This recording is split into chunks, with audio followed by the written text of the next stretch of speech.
Hello and welcome back, everyone. Thanks for joining me. I'm Chris.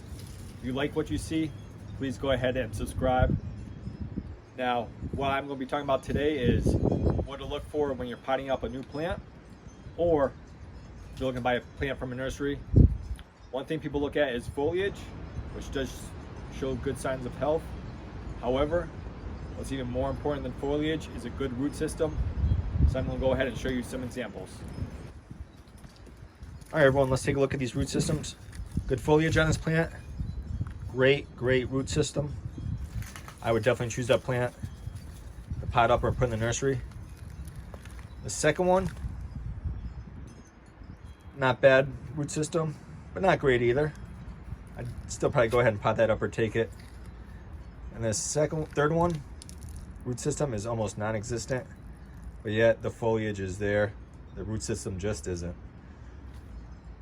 Well, there you have it, everyone.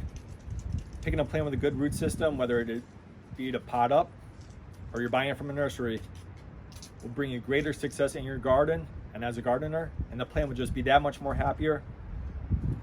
So until next time, everyone, bye-bye.